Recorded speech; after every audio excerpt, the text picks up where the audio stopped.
नमस्कार मंडळींनो, सावळ्याची जणू सावली मालिकेच्या येणाऱ्या भागामध्ये अतिशय मालिका नवीन वळणावर येऊन अतिशय जबरदस्त असा ट्विस्ट आपल्याला बघावयास मिळणार आहे. आणि त्यामध्ये आता राजचे सगळे सत्य आता कसे समोर येते. जेव्हा आता राजू ही आपल्या अंगावर पडली आणि राजूच्या हाताची शाई आपल्या ज्या वेळेस साडीला लागली त्या अगोदर काय घडले याचा सगळा सिनेमा एकाच व्हिडिओमधून जेव्हा सारंग आता तिलोत्तमाला दाखवतो आणि त्याच वेळेस आता तिलोत्तमाचे डोळे उघडून खरी चूक कुणाची आहे हे आता तिलोत्तमासमोर येऊन मोठा न्याय करत तिलोत्तमा कशी राजच्या खडकन कानाखाली मारते. आणि त्याच नंतर मात्र इकडे कॉन्सर्टमध्ये डॅडी आता तारा आणि सावलीच्या गाण्याचे आवाजाचे सत्य कसे समोर आणतो. तारा गात असल्याचा आवाज हा ताराचा नसून तो सावलीचा आहे हे अख्ख्या जगासमोर आता डॅडी न घाबरता तारा आणि सावलीचा हात धरून कसा समोर घेऊन येतो आणि अख्ख्या जगासमोर तारा गात नसून सावली गात असल्याचा नजारा दाखवून आता ज्यावेळेस सावलीचे सत्य आता सारंग समोर येते त्यावेळेस आता तिलोत्तमासमोर तिलोत्तमाच्या साक्षीने सारंग आता सावलीच्या कपाळी कसे कुंकू माळतो हे या व्हिडिओमध्ये आपल्याला बघावयास मिळणार आहे. त्यामध्ये आता सूर्या हा रूपम कॉस्मेटिकच्या कंपनीसमोर आलेला असतो आणि त्याच वेळेस तिलोत्तमाच्या अंगाला साडीवरती सगळे काही काळी इंक लागली असल्यामुळे तिलोत्तमा आता घरी जाण्यासाठी निघालेली असते. सूर्या आता तिलोत्तमाला अडवतो आणि त्याची बहीण कुठे आहे अशी चौकशी करतो. तेव्हा रागाने लालबुंद झालेली तिलोत्तमा आता सूर्याला तिच्या बहिणीला पोलीस स्टेशनमध्ये दिल्याचे सांगते. आणि आता सूर्याला धक्का बसलेला असतो आणि आता सूर्या हा ताबडतोब पोलीस स्टेशनमध्ये जातो. पण आता इकडे देवा याने आता सगळी हकीकत आता राजूकडून ऐकलेली असते. आणि आता सूर्या येताच आता देवा हा सूर्याला भेटतो आणि त्याच वेळेस देवाने आता राजूची सुटका केलेली असते आणि राजूला आता सूर्याच्या ताब्यात दिलेले असते.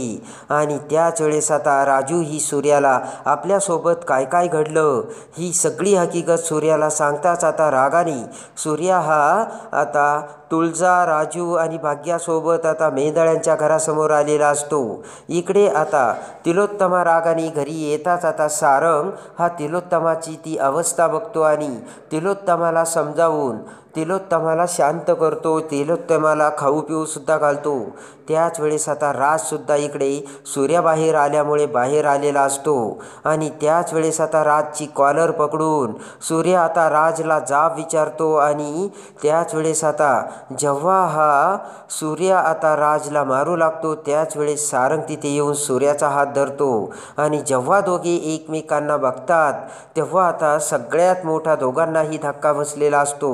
ताबडतोब आता दोघेही त्यांचे हात मागे घेतात आणि आता सारंगला सूर्या आणि सूर्या ही सारंगला बघतो. दोघेही आता एकमेकांकडे बघताच आता सूर्या सारंगला सगळी हकीकत सांगतो. तेव्हा आता सारंग म्हणतो, थांब सूर्या, तुझा काहीतरी गैरसमज होतोय. तर आता सूर्या म्हणतो, माझा काहीच गैरसमज होत नाही.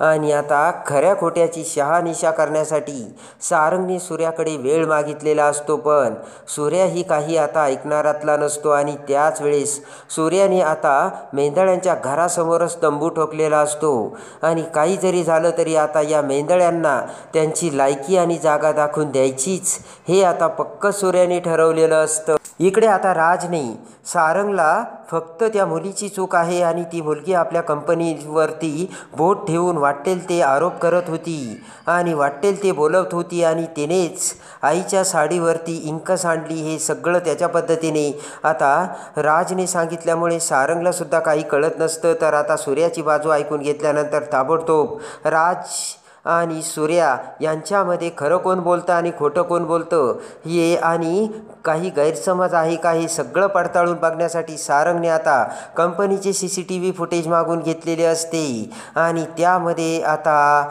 कम्प्लिटली राज आणि राजू यांच्यामध्ये काय काय बोलणे झाले आणि त्यानंतर आता राजने कसा राजूचा अपमान केला, राजूला कसे हाकलून दिले आणि जेव्हा आता राजूचे हात इंकने भरले होते त्याच वेळेस जेव्हा आता राजने राजूला ढकलून दिलं त्यावेळेस राजू कशी आता आईच्या अंगावर पडली हे सगळं सारंग समोर येते. आणि ताबडतोब सारंग तो व्हिडिओ आता तिलोत्तमाला दाखवत म्हणतो की आई बघ, यामध्ये या मुलीची काही चूक नाही आहे, फक्त आपल्या राजकुमारने ढकलून दिल्यामुळे तिच्या हाताला जी इंक लागली होती ती तुझ्या साडीला लागली. आणि तो सगळा व्हिडिओ बघताच इकडे तिलोत्तमाला राग आलेला असतो आणि रागाने तिलोत्तमा आता मोठ्याने ओरडत राजला बोलावते. आणि राज आता तिथे येताच आता सूर्या, भाग्या, तुळजा सगळेजण तिथे आलेले असतात आणि लगेच त्यांना बघून पुन्हा राजला राग येतो आणि बोट करत राज म्हणतो की हे लोक आत्ता माझ्या घरात काय करतायत आणि आत्ताच्या आत्ता इथून यांना जायला सांग. तर ते ऐकून तिलोत्तमा पुढे सनकन राजच्या कानाखाली मारते. राजच्या काळजाचा ठोका चुकलेला असतो. राज आता वेगळ्याच भेदरलेल्या नजरेने तिलोत्तमाकडे बघू लागतो. तर तिलोत्तमा राजला आता तो व्हिडिओ दाखवते आणि खरे सत्य आता तिलोत्तमासमोर येऊन आता राजचे पितळ उघडे पडलेले असते आणि त्यामध्ये जी काही चूक आहे ती फक्त राजची झालेली असते. आणि त्यानंतर आता राजला राजूची माफी मागायला लावून आता सारंगने राजूच्या हर्बल हळदीचे प्रॉडक्ट सिलेक्ट करून आता हर्बल हळदीची ऑर्डर राजूला दिलेली असते. आणि मोठ्या आता मानाने सूर्या आणि राजू, तुळजा यांना वाटं लावलेलं असतं. त्यानंतर आता इकडे मात्र घडलेली सगळी हकीकत इकडे डॅडीच्या कानावर गेलेली असते.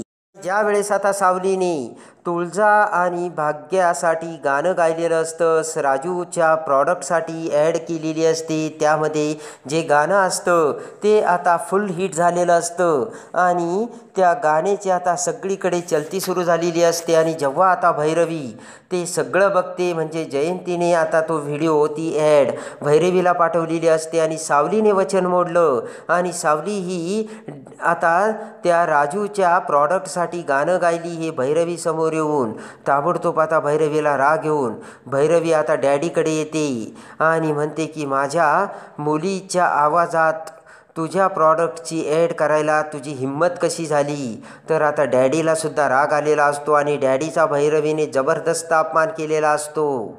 आणि त्यानंतर मात्र आता डॅडीने सुद्धा ठरवलेलं असतं की हा आवाज हिचा नाही तर सावलीचा आवाज आहे. आणि कॉन्सर्टमध्ये ज्या वेळेस आता तारा गाणं गाणार असते त्याच वेळेस आता फुल कडेकोट बंदोबस्तामध्ये भैरवीने आता सावलीला गाणं गाण्यासाठी तयार केलेलं असतं. पण हुशार डॅडी अपमानाचा बदला घेण्यासाठी त्या कॉन्सर्टमध्ये आलेला असतो. आणि जेव्हा आता तारा स्टेजवर गायला येते त्याच वेळेस आता डॅडी त्याचे माणसं चोहो बाजूला पसरून अखेर सावली ही गाणं गाणार असल्याचे आता डॅडी समोर येऊन डॅडीच्या माणसांनी सावलीला आता ताब्यात घेतलेलं असतं. इकडे आता स्टेजवर ताराची मात्र घाबरगुंडी उडालेली असते आणि आता सावली ही गाणं का गात नाही त्यामुळे सगळेजण आता सुन्न झालेले असतात. आता त्याच वेळेस डॅडी आता सावलीचा हात धरून स्टेजवर येतो आणि म्हणतो की कसं गाणं गाईल ती, कारण ॲक्च्युली ती गाणं गातच नाही आहे, ॲक्च्युली तिचा आवाज नाही आहे, जी मुलगी गाणं गाते ती तर मी समोर आणली. आणि असे म्हणत आता सावलीचा हात धरून डॅडीनी सावलीला समोर आणलेलं असतं. आणि जगन्नाथसोबत डॅडीने आता सगळ्यात मोठा कारनामा केलेला असतो आणि सावलीचा आवाज हा सावलीचा असून तो जगासमोर आणलेला असतो. ताराच्या आवाजात सावली गाणं गाते हे सत्य सारंग, तिलोत्तमा सगळ्यांसमोर आलेलं असतं. आणि ताराचं वांड फुटून भैरवीचं सुद्धा आता अक्कल डॅडीने बंद पाडलेली असते. आणि अखेर सावलीला माईक देऊन आता डॅडी आणि जगन्नाथ सावलीकडून गाणं गाऊन घेतात आणि तो आवाज ताराचा नसून सावलीचा आहे. आणि आत्तापर्यंत तारा ही सावलीचा फायदा घेत भैरवी आणि दोघीही आता सावलीकडून गाणं गाऊन घेत होत्या हे सत्य सारंग समोर आलेलं असतं. आणि त्या क्षणी आपल्या सावलीचा तो आवाज ऐकून सारंग हा एकदमच हरवून गेलेला असतो आणि ताबडतोब तिलोत्तमासमोर सारंग आता कुंकवाचा करंडा घेऊन भर स्टेजवर आता सावलीच्या कपाळी कसा कुंकू माळतो आणि सावलीची खरी ओळख करून देत हीच माझी बायको असे तिलोत्तमासमोर सारंग कसे ठणकावून सांगतो. आणि जेव्हा ते सत्य आता तिलोत्तमासमोर सारंग बोलतो त्याच वेळेस आता इकडे अस्मी आणि ऐश्वर्याच्या कशा चिंधड्या उडत्यात हे बघण्यासाठी आणि सावळ्याची जणू सावली मालिकेच्या डेली अपडेटसाठी बेल नोटिफिकेशनवर क्लिक करून आपल्या चॅनलला लाईक करा, सबस्क्राईब करा.